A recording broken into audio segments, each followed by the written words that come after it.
Great. So welcome again to the session and let's get started. So a little bit about me. So I graduated from BMS College of Engineering, Bangalore with a bachelor's degree in computer science. And after that, I was working for about a year as an associate software engineer at Danske IT, which is a bank. So I was mostly working on full stack development. That's what I've worked on in throughout my career so far.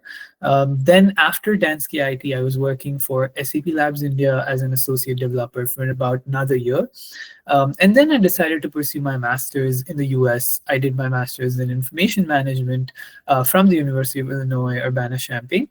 I graduated last May. And then I took up a job as a software development engineer at Amazon. And I'm currently working for the Prime Video org. So it's been really great, really exciting so far.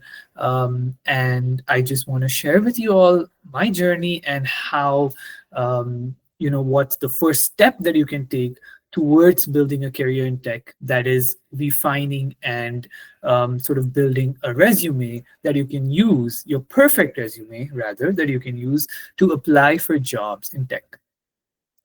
Okay, great. So let's start off with a very simple question, right? I want to hear from all of you. How many pages do you think your resume should be, right? Feel free to take a minute, think, and drop your answer in the chat when you think that you have a good number, right? Again, we're all just learning here, so don't be shy. Feel free to just take a guess, drop your answer in the chat, and we will see what everyone thinks and what my recommendation for the number of pages of your resume is. Yes, I'm hearing some text in the chat. That's great. Let's hop on over to the chat and see what everyone in the audience thinks. Okay, so some people say one or two, one each, minimum one, max five. Okay, 1 to 1.5 pages. Okay, interesting. As a fresher too, okay. Okay, I think we have some thoughts in the audience. Thank you so much for your feedback, right? So my recommendation, and this is a recommendation of not just me, but a lot of people who went through the same process as me, that's how I learned too, is that for early career professionals, you have to keep your resume to one page, right? So this is a good starting point or the first piece of advice that I can give you. I know that you might have a lot of information that you want to put on your resume, right? You would have maybe done a really cool bunch of projects involving, a lot of the latest tech, but unfortunately you have to figure out which ones you want to keep, right? And you have to figure out how to present your projects and work experience in within a page, right? So that is what is important. So this is really recommended for early career professionals because recruiters, right, they don't spend a lot of time reviewing resumes, right? So on average, maybe a recruiter might spend 7 to 9 seconds going through a resume, because imagine you might be one of 500 or 1,000 applicants that they have for the position, right? So if your resume is more than a page, they might not even look at your resume, right? So the first piece of advice that I'm going to give you is limit your resume to one page. I know it sounds very difficult. When people told me this, even I was like, really? How do I compress everything that I have to one page? But it is possible. It might take a little bit of formatting hacks, right? Playing around with the font size and all of that. But again, font size shouldn't be too small that someone has to read with a magnifying glass. That's not the point here. It should be clear, easy to read, but it should still be one page. And trust me, that is enough for early career professionals to convey all the information that you need and to present yourself in the best possible manner. Okay, now let's look at what are the important sections of a resume, right?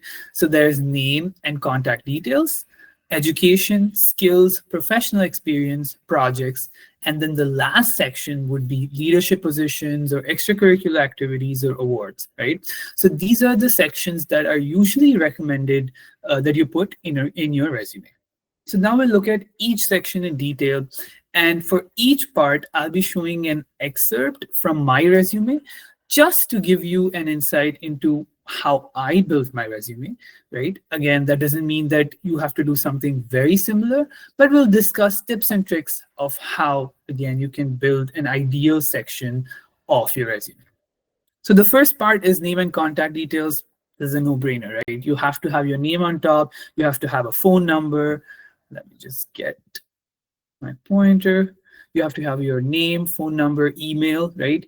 GitHub, usually including a link, is recommended because, hey, right now we don't really hand out paper resumes anymore. It's all digital, right? So if when you upload your resume to the application, right, on the company website, it's good if the person going through your resume has a link that they can click to and go to your GitHub page where they can see your GitHub activity, your projects, anything else you've been working on, right? Some people like including, their lead code or HackerRank profiles too. That's also fine. You can also include your LinkedIn profile. That is also a mandatory thing. You need to have a LinkedIn account. If you don't, please do create that and include that link in your resume. Education. So for each university or college degree, right? So we usually go in reverse chronological order here. So I'm assuming a lot of you are doing undergrad or have completed undergrad. If you have a master's degree also, that's amazing. Make sure you list each degree in reverse chronological order, like I said, so the latest one first. And for each one, you have to mention your name of the college, degree, GPA, location, start and end dates, and coursework, right? So you can see I've tried to include a lot of that information here, right? I have the name, the program, GPA here in brackets, right? Location, dates, all of that. And most importantly, I have highlighted some coursework here. And this is really recommended because when you apply to jobs, right? For example, let's say that you studied from some university in India, right? And you're applying to jobs outside India, let's say in the Netherlands or UK, right? Or in the US. Then they may really not have heard of the university that you graduated from, right? So it's important to highlight what coursework you did because that's something they can relate to, right? If they see computer science, that's your major or your degree, right? Great. But if they also see things like, oh, this person studied data structures, algorithms, networks, operating systems, these are all core computer science courses, right? So it's good to highlight these relevant courses in your resume. And one thing that I like to do while I was applying for jobs is sort of switch around the coursework according to the job description. So there will be a bunch of different courses that you would have taken in college, right? And you can't possibly fit all of them on your resume. So the point is that when you're applying to jobs focused in a particular domain, highlight coursework related to that job for that resume. So you can tailor your resume to each job that you're applying to. And that a lot of times does make a difference, right? So let's say that you're applying to some job that's more focused, let's say, on full stack development, right? So you can highlight things, again, computer science fundamentals that are mentioned here, and maybe something else would be web programming, right? Let's say you're applying to something in data science, then courses like programming with Python, big data, if you've taken those, right? Those are good to highlight. Now, moving on to the second section, skills. This is something that I really like to include, and a lot of people who work in the industry really recommended me to include it too when I was applying for jobs, and this really made a difference, trust me. So this is a section that comes right after your education, right? It's recommended to put it right after education. And the reason why this is so important is because it's very useful for recruiters to go through your skills during a quick glance, right? So a lot of times, like I said, recruiters might spend just about 7 to 9 seconds on each resume, right? So if they have some concrete skills to look at that can tell a lot about you, right? In those 7 to 9 seconds. Actually, skills, if it's mentioned at the top, they look at it within the first 5 seconds, and then they'll be interested to see the rest of your resume, right? So highlighting critical skills that you have and that are necessary for the job does make a difference, right? Again, this is something that you can tune based on the job description, right? Again, this goes about to building personalized resumes for each job, right? So whatever is important to the job, whatever is mentioned in the job description, right? Whatever you have, of course, don't lie about it, right? You can include that in your resume, and that's a lot of times that's what I did, right? I changed around the skills that I had based on the job description, because hey, again, you might be familiar with a lot of different technologies, a lot of different um, you know um, tools and frameworks. So it's good to mention those relevant to the job. And things you can include, right? Languages, technologies or frameworks, right? So it's recommended to include something. Again, this is more from a software development engineer perspective. But if you're applying for, SDE jobs, you should have something related to the front end, back end, database technologies, right? It can be SQL, NoSQL, both. Try to include some containerization, something related to containerization like Docker, Kubernetes, and also something related to message queues like Kafka, right? So these are all core technologies that most companies today use and most jobs require. So it's good to mention things related to this. If you're not aware of anything in either of these, right? Any of these, then make sure that you read on it, maybe do a certification so that you can include that skill in your resume. And tools, any data science tools you work with, maybe Spark, Hadoop, right? And any cloud software as a service, platform as a service, or infrastructure as a service applications, right? It can be on any cloud platform like AWS, Azure, GCP. And make sure that you include certifications with links, right? So that is also something good. Again, links is just additional to help people who are looking at your resume verify the credibility of what they state, of what you are stating rather in your resume. All right. So that is a little bit about skills. Moving on to professional experience, right? This is arguably one of the most important parts. So now a lot of you might also be in college and you might be wondering, hey, what do I put as professional experience, right? Now, if you're in grad school or doing masters, a lot of kids, have assistantships or, some sort of research position. If you're an undergrad, right, please go ahead, apply for internships, get some experience, right? It need not be in a big fancy company, it can just be in a startup, right? That will give you a lot of experience, that will give you a lot of skills, and that will help you learn how things work in the industry, right? And then you can add that to your resume. So for each position, again, it can be a full-time job or an internship or a research position, right? Make sure you mention things like the name, position, location, start and end dates, details of work done, and impact. Now, this is something, sorry, I lost my pointer. Yes. So this is something that is very important. Okay. So we'll be looking at how you can design each point of your resume, right? But before we get to that, each point of your professional experience, right, should be 1 to 2 lines. It should not be more than 2 lines. And preferably, it should be about a different task or project that you worked on in that job or in that internship. Okay. So we'll look at an example, again, an excerpt from my resume. But basically, if your point is more than 2 lines long, people are not going to read it. Okay, a recruiter might look at your point, and as soon as they see, oh, this is 3 lines, they'll just skip it, right? So please make sure that you have your point within 1 to 2 lines, right? 1 to 1.5 is perfect. Okay, so that is one of the most important things. If you feel like you can't fit that information in 2 lines, break it up into 2 points. As simple as that. Okay. And one thing that is highly recommended by recruiters around the world is Google's XYZ format. Okay. So what this means is that you format each point of your resume in this form. Okay. So you write it something like accomplished X, you accomplish something as measured by Y by doing Z. Okay. What does this actually mean, right? Do you have to frame each point of your resume as accomplished this by building a full stack application as measured by 35% improvement in efficiency?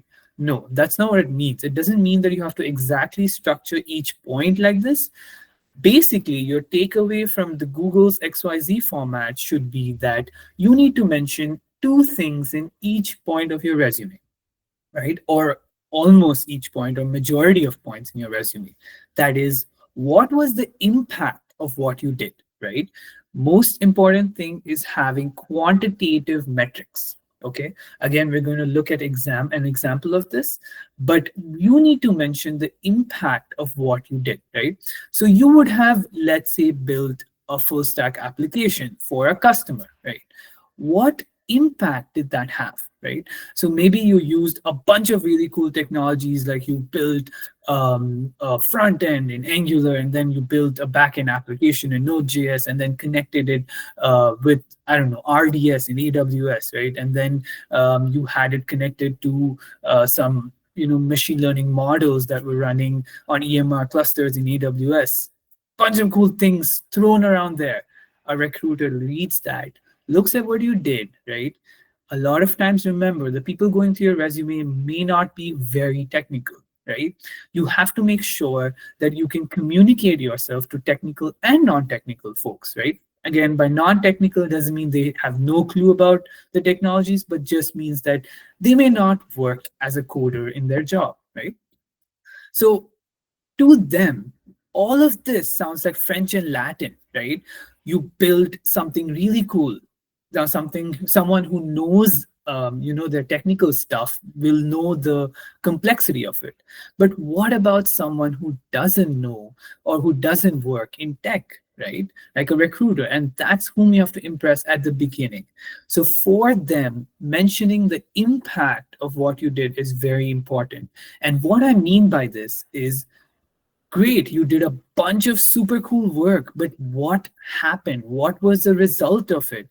Did you increase the number of customers by 1,000? Did you increase the overall company revenue by, let's say, 1 million? Did you increase or rather decrease the, response time to customers by 35%? Or did you increase the efficiency of the system by 45%?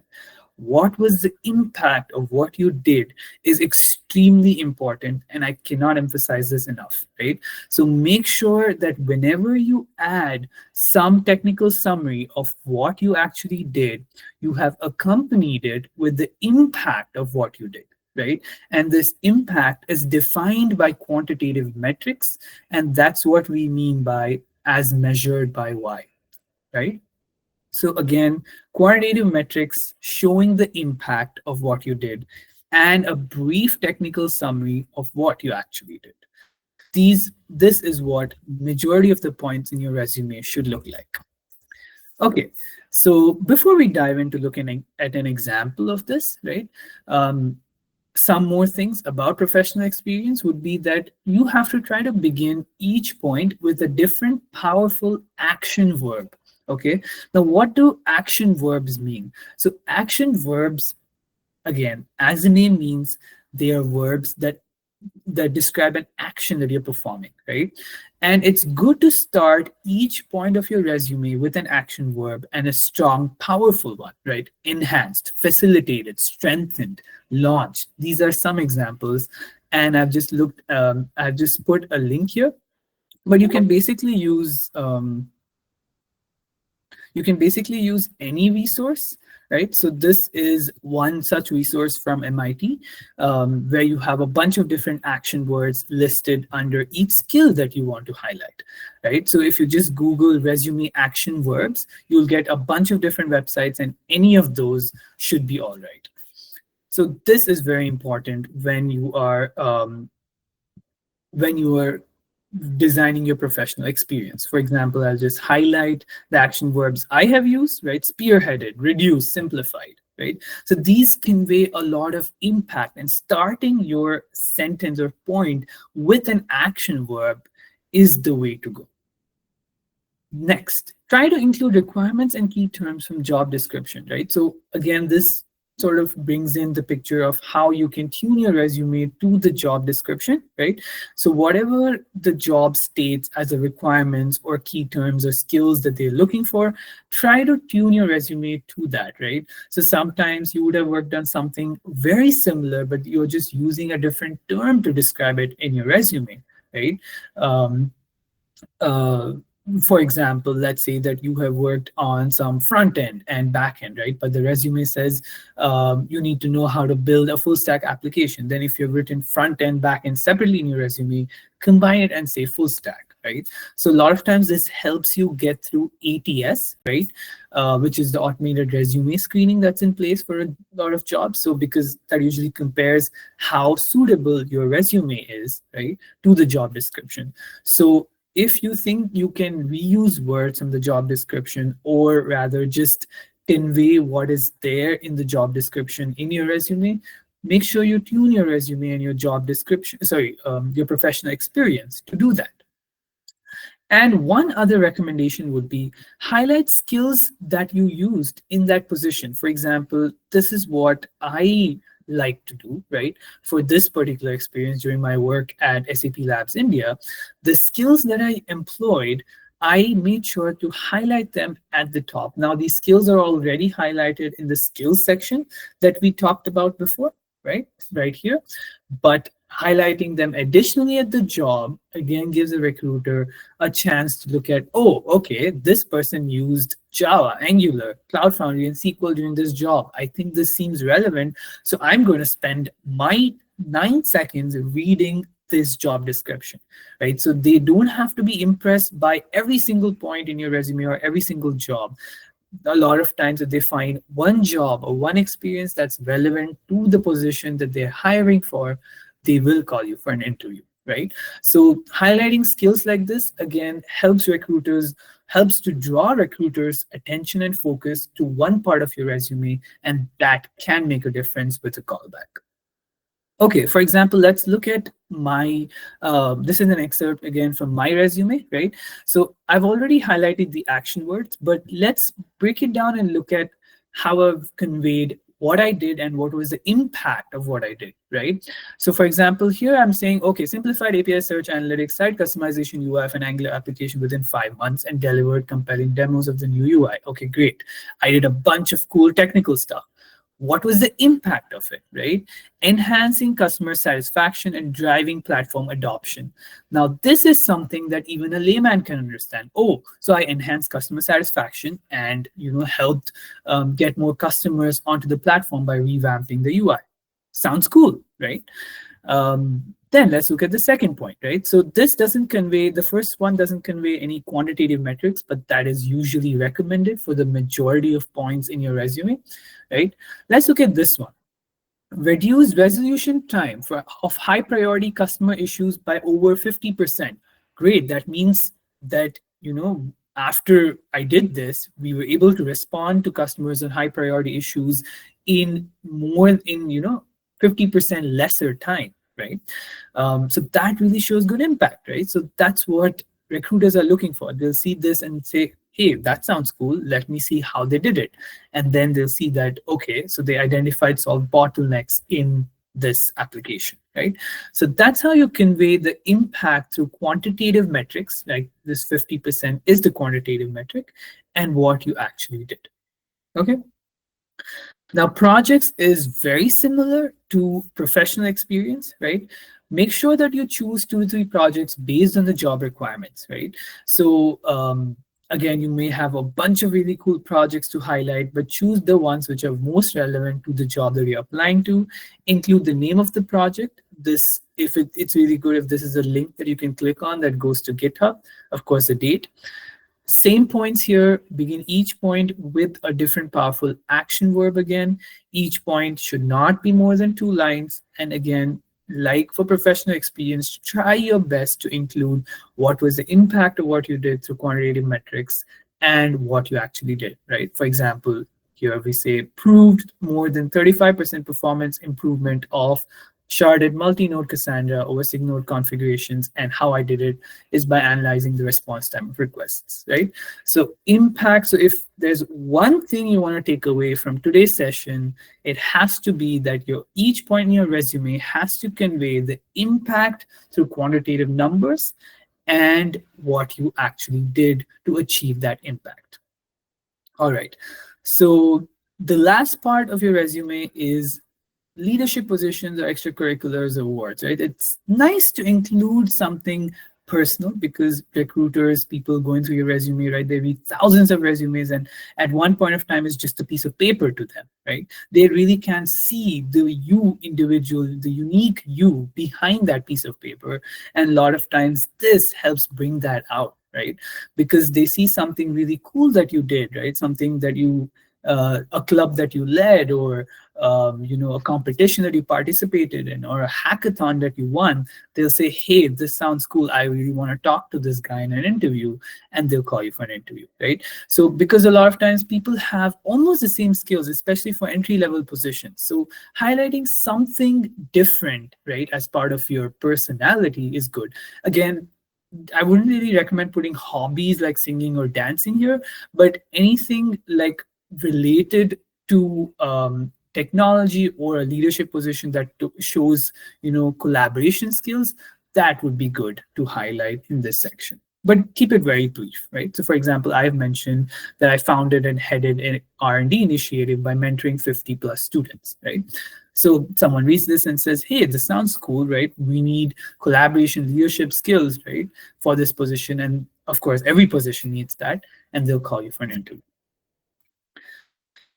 Last thing is general guidance. Formatting of the resume, I would really recommend using something called the LaTeX format. One such website that lets you do it is Overleaf. Okay, so this is Overleaf, and basically what LaTeX is it's a formatting thing that sort of helps you, that specifies markup. Okay, just like if you're familiar with HTML, right? It's similar to that, where you can specify sort of the font size and width, and all your formatting stuff, and it keeps it consistent throughout your page, one page of resume, right? So look into Overleaf a little bit. I don't have enough time to go over this in detail, but this is something that you can check as an action item. Okay. And the next thing that I want to share is something that's very useful, is using AI, right? Now, I again do not recommend that you make AI write your resume. That is not what AI is for. Okay. Please make sure that you write your resume, you follow all the kinds of advice that I gave you today, and talk to other people, get personalized resume reviews done, right? And improve your resume to get it to a good state. Now, when you want to go from good to very good, that's when you can use AI, right? So ChatGPT, for example, has a lot of custom GPTs, right? If you go to Explore GPTs, it gives you a bunch of custom GPTs that you can try out, which are made or created for a specific purpose. And one such custom GPT is a resume one. Okay, so here you can provide your resume content as text, right? And then say, analyze this resume content, provide a score, and suggest improvements. And ChatGPT actually does it. For example, this is for my resume, right? So you can see it gives you detailed scoring dimensions on different things that are important in a resume. It gives you an overall score, general observations. And apart from that, the best part is it gives you an improvement for each bullet point, right? So for each bullet point of my resume, it's saying this is the original, this is what's wrong with it, this is the improved version. Again, these are just sample numbers, right?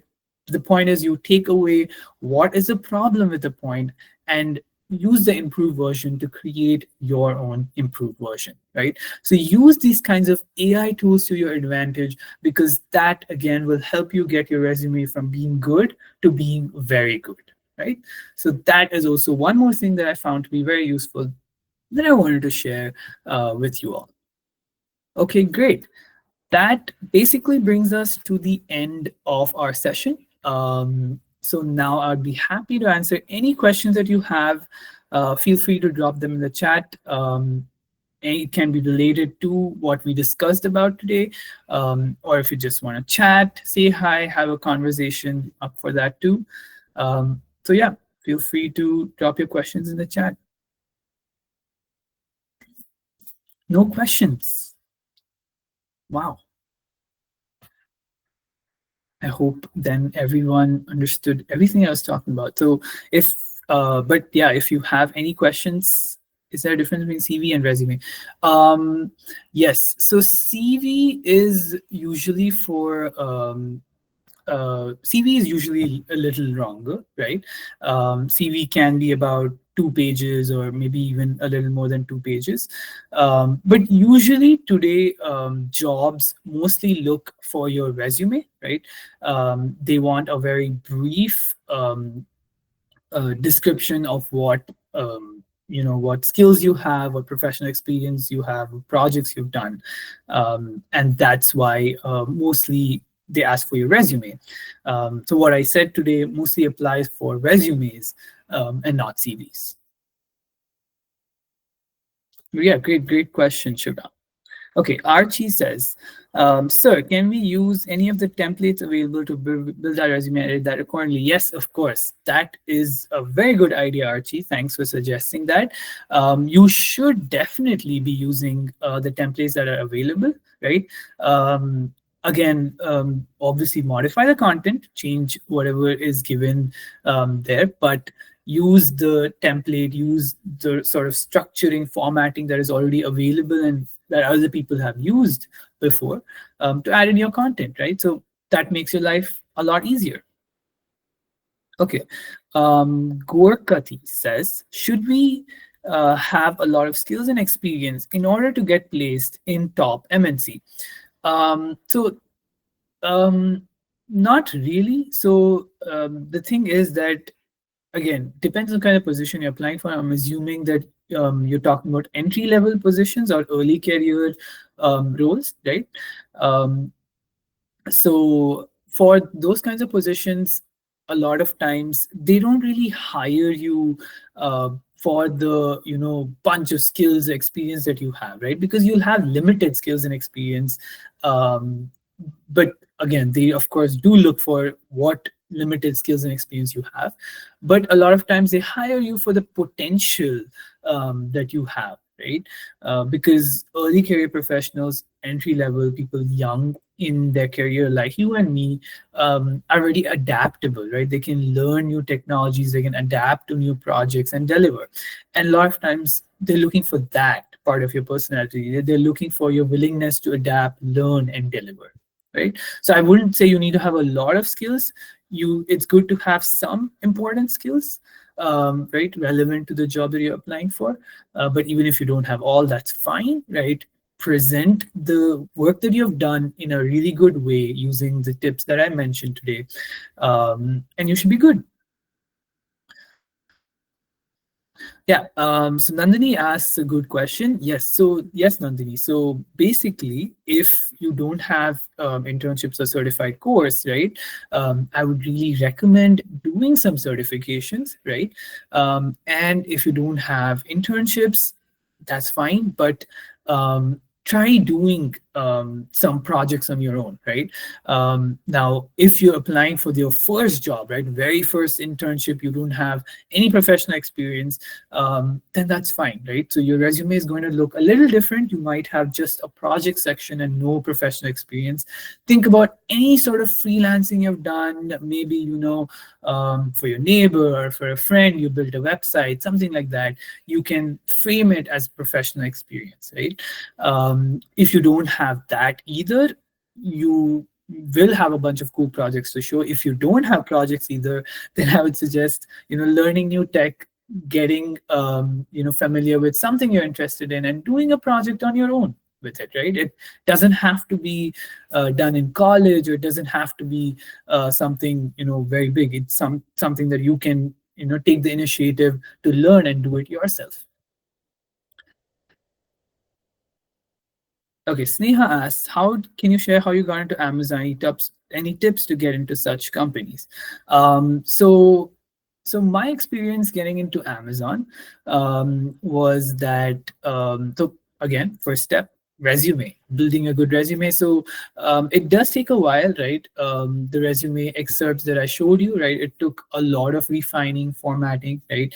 A lot of tips that I learned today, that I gave you today, I learned from a lot of my peers and talking to a lot of different industry experts, getting one-on-one resume reviews done from people working at Amazon, Microsoft, Google, right? So I would say that the first step would be make sure that you put yourself out there, right? Make a resume for starters. You're attending this session, that's the first step. You already done with step one, right? Use the skills that you learn from sessions like this, right?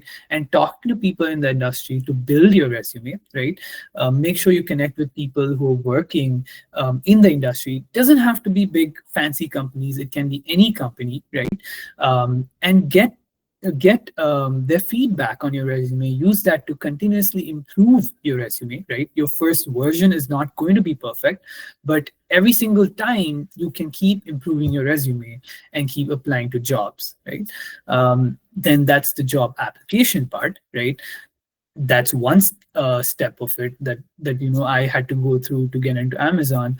And the second step, of course, is interview preparation, and that's another whole 1 hour session altogether. But basically, to give you the gist of it, it of course was a long-term process where you have to do lead code. You have to make sure that you invest time and energy into doing good presentable projects, right? So that's what I did in grad school, because you get to pick project topics, right? You can pick whatever you want. Hey, let's pick something really easy. Was not what I really told myself. I said, hey, let's learn something new and let's make a system or build a project that is really cool to show on my resume. So keep that in mind, right? Whenever you're doing any projects, whenever you're picking courses, right? Think, what would help me for my next job, or what is something that I really want to learn, and make sure you do it according to that, and not just because, hey, this sounds very easy, let me do it. Okay, so keep that in mind.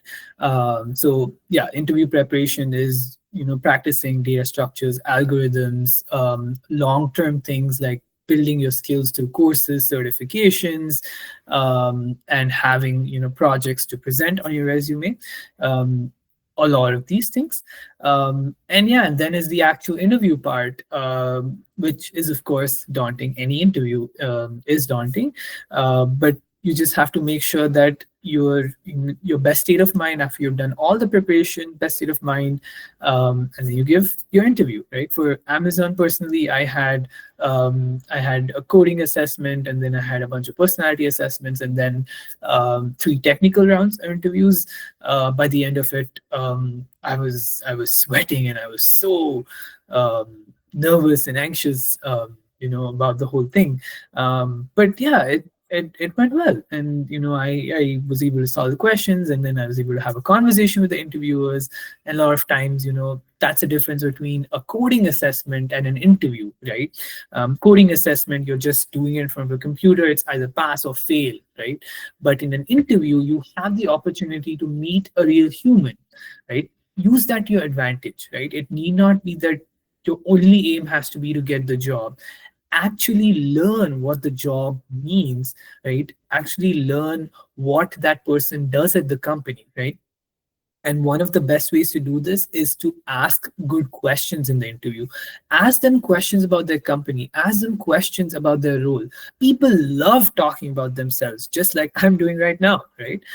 So make sure that you ask them good questions in an interview, because that really shows that you have that interest in that role or in that company, right? And if you do a little bit of research about the company beforehand and then ask questions, for example, if you say, hey, I read about this product at your company, right? I know that it solves this problem for customers, but have you thought about this, right?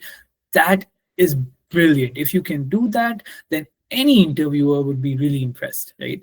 And those are the kinds of things that can help you stand out in an interview, right? Because you might have hundreds of people competing for the position. You go there, you when you apply, there are maybe 1,000 applicants. Then when you get called for an interview, maybe there are 10 or 15 people who are being interviewed for a single position, right? And all of them might have very similar skills, exactly what happens in entry level positions.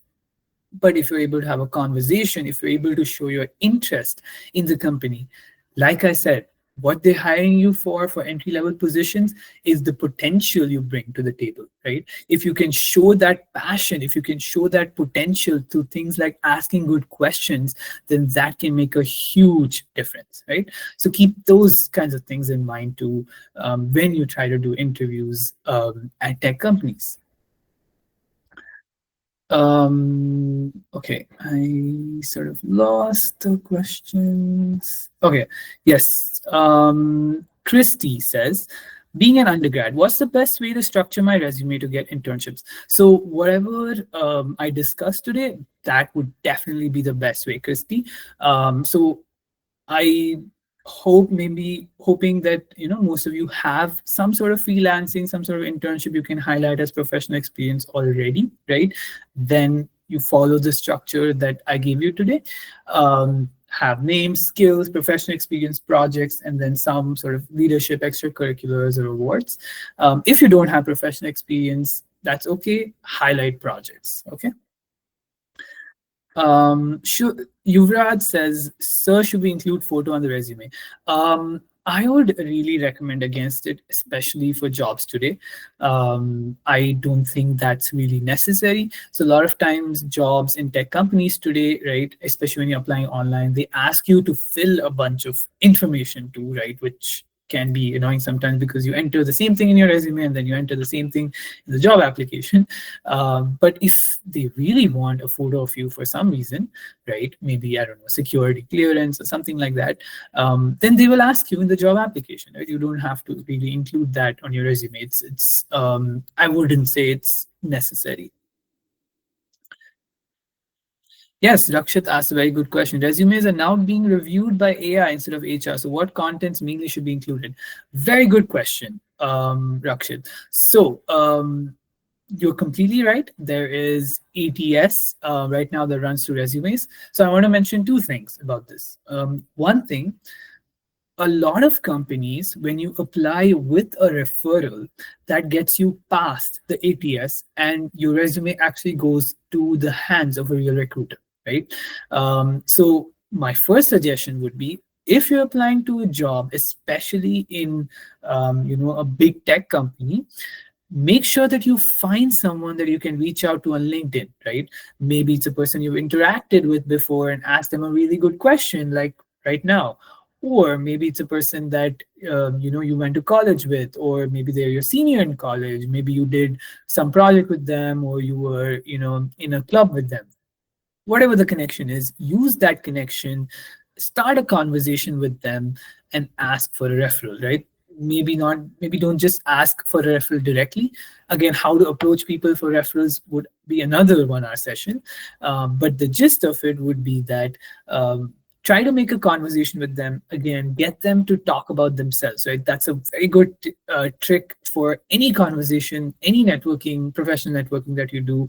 People love talking about themselves. Get them to talk about themselves by asking interesting questions, and then you can build a connection and ask them for a referral, right? So you say that you're really interested in that job or that company, and then ask for a referral. So that's my first tip. Second tip would be, tune your resume to the job description, right? So a lot of things that I mentioned today, like mentioning courses relevant, skills relevant to the job, or experience relevant to the job, really applies to ATS softwares in particular. Okay, that is because when you tune your resume by including something that's in the job description, I'm not saying that copy paste it. That's not going to work, right? But if something is highlighted in the job description and you have something relevant or similar to that, make sure you phrase it as it's phrased in the job description. This means using similar terms as in the job description, or just including what is in the job description or what they're looking for in your experience or in your projects, given that you have actually done it, right? So that is what is, tuning your resume to the job. And I would say that this sort of tuning your job resume to each job that you apply to is highly recommended, to get past your AI software, right? Um, so you have a lot of online websites also that sort of give you an ATS score, right? This is an average score that a lot of the ATS systems use to either get your resume downstream to hands of a human or directly auto reject, right? So you can just Google ATS resume score or free, right? Something like that, and look up and use any of those free web tools, or if you're willing to pay for it, great. So and then you can upload your resume. It actually gives you a resume score, and again, like I showed Chat GPT as well, right? That gives you a score too. So a lot of these AI software use, it's all LLMs, right? So they will use a lot of the same logic behind. So your scores will be, if it's some score in Chat GPT, it's probably this very similar score in the ATS system that is used by the company that you're applying to, right? So use these tools to your advantage. Keep tuning your resume and improve the score that ChatGPT gives, or an ATS online free tool gives you, right? And that's how you can build your resume to be AI proof. Okay, let's look at the next question. Sneha says, can I add the Microsoft Azure certificate done at Intern 40 in my resume? Yes, that's a great question. You should definitely add the Microsoft Azure certification if you've done at Intern 40 in your resume. Any certifications are a great advantage. Again, including links to these certifications. Is also helpful. And one more thing I would really recommend is that when you do a certification, right, follow it up with a project that shows passion, that shows interest, right? So let's say you did a Microsoft Azure certification, or let's say you did a Python certification. Do a project on Python, right? That shows that you learned that skill, you wanted to apply it to solve a problem, and you did actually apply it to solve a problem. So that would be highly recommended. So Chinmay says, can you give me some tips for first year CSE student? Yes, Chinmay. Depends on what. So I'm assuming you're asking for tips, for job search. It would be everything that we talked about today. Formatting your resume, tuning your resume for each job, applying to jobs, then sort of doing interview prep, doing data structures, algorithms, choosing courses, projects to your interest, and such that you can highlight them on your resume, talking to people on LinkedIn, building a professional network, and then actually doing well at interviews by just showing up, being at your best form, right?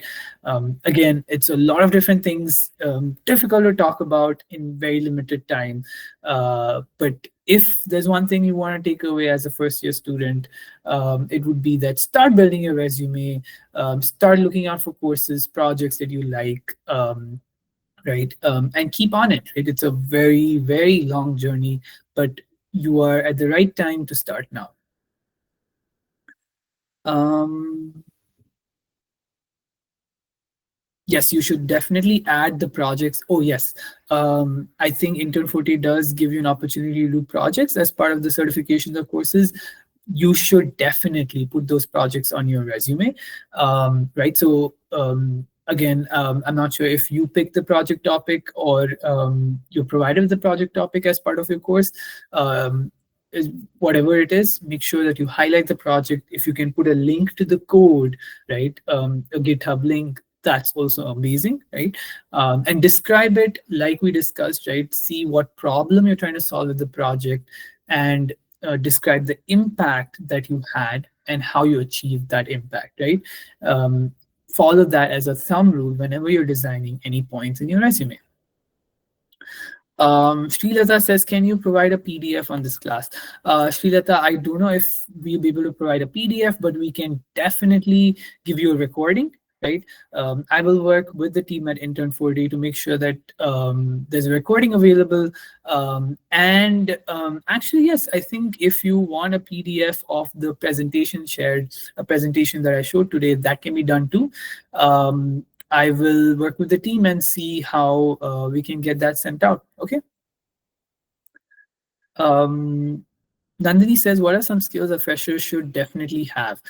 Um, okay, so really depends on the job that you're applying to, but whatever I highlighted in this part, right? If you're applying, I'm assuming you're asking about software dev engineer roles. These skills would be something that you should definitely have and start picking up, right? Front end, back end, database, containerization, message queues. These are widely used today. Containerization, message queues, even if you don't know in depth, that's okay. You should have some idea, maybe played around with it a little bit. But front end, back end, database, definitely you should. Of course, programming, scripting is how you accomplish that, right? So these are some skills that freshers should definitely have. Um, Tarun says, what do most companies expect from resume and interviews? So this is very similar to what we discussed earlier, right? Resume, they're expecting you to for it to actually be relevant to the job that they're recruiting for, right? And also to see if they can see you as an individual, right? That's through that last part that we discussed, leadership, extracurriculars, right?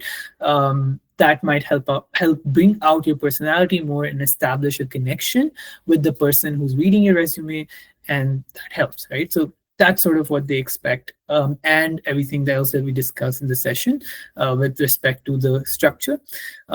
Interviews, again, as I said, it really depends on the job. Software dev jobs, it will be data structures, algorithms, and answer questions about your resume. That's one more thing. Whatever you include in your resume, you should be able to talk about it in an interview, right? If you have no clue about something you mentioned on your resume, that really looks really bad on your interview, right? Please do not do that. Do not lie on your resume. That is the most basic thing.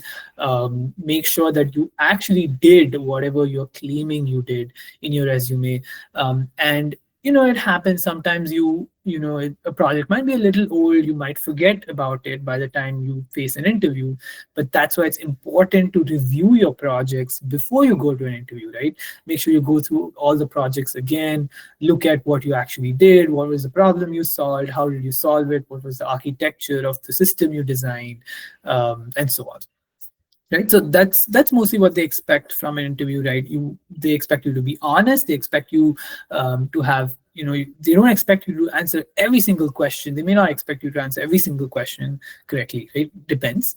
Of course, they expect you to get most of it right, but they also expect you to make an effort, right? Have a conversation. And if you don't know something, it's okay to say you don't know it, right? It's That's better than just saying that, trying to guess something, or just lying about it, and then the interviewer will realize that you actually don't know what you're talking about, right? And yeah, you can't get away with it. They will definitely realize, right? So it's always better to just be honest in an interview. um, Malappa says, what are resume keywords and why should I use them? um, Okay, so keywords, two things here. So you might be talking about the action verbs, right? So action verbs is something that you start a sentence with, like I mentioned. So this is a way to sort of draw a person's attention and convey the power of that point, right? Rather than just saying, I don't know, coded a system in Python or coded an application in Angular, right? You say enhanced the efficiency of the system by 35% by building a front end application in Angular that delivers blah, blah, blah, whatever it is, right? So these kinds of things, starting your sentence with that sort of action verb makes a lot of difference, right? That conveys a lot of power in your point. And when you use a different action verb for every single point, that looks good, right? Other than that, keyword, you can also include the keywords of the job, right? That are present in the job description in your resume, right? So there might be specific skills or things that they're looking for. Like I mentioned, tuning your resume to the job is important by including those exact key terms or terms similar to those keywords. Saloni says how to make particular projects. So I think again this would be a pretty generic question, right? With whatever we discussed, as I said, choose things that you're interested in, choose courses you're interested in, projects, pick a project that has a problem that you want to solve. Right, that is highly recommended. Right, so because what do people do in the industry? They pick a customer pain point, they pick a customer problem, and they solve it. Right, do the same with a project. Right, pick a problem that you see that you want to solve and solve it using technology. It's as simple as that. Right, and use any sort of technology that you're interested in or that you want to get a job in or you want to learn to accomplish the solution for that problem.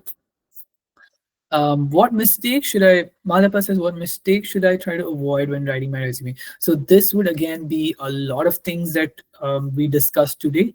Overall takeaway again being that one of the most common things that I did about 5 years ago, or maybe 4 years ago, was also that I just used to write what I did in that job, but that's not enough, right? You have to write what you did in the job and what was the impact of what you did, right? Through quantitative numbers, through metrics, right? So that's, I think, would be the biggest takeaway from today's session, and that would be one of the biggest mistakes that you should try to avoid. um, Pati says, are more certification courses needed to wear resume? So I would really say it depends on the job you're applying to. So it's good to have a lot of certifications, but if you have 10 certifications and you include 10 of them in your resume for a particular job, that job may not really require all 10 of those certifications, right? So it's good to have certifications to keep learning and do projects along with those certifications, right? But the thing is that you should pick which are relevant to the job you're applying to, right? Again, this brings about tuning your resume to each job you're applying to, right? So let's say a job is in full stack, if you have certifications in web programming, some database technologies, some containerization technologies, include those, right? Your certification, maybe Spark, Hadoop, or some data science tools may not be relevant for a full stack role, right? So make sure that you pick which certifications you want to add in your resume when applying to a specific job, right? Tailor your resume to that job, right? So that is also, again, maybe the second biggest takeaway from today's session, right?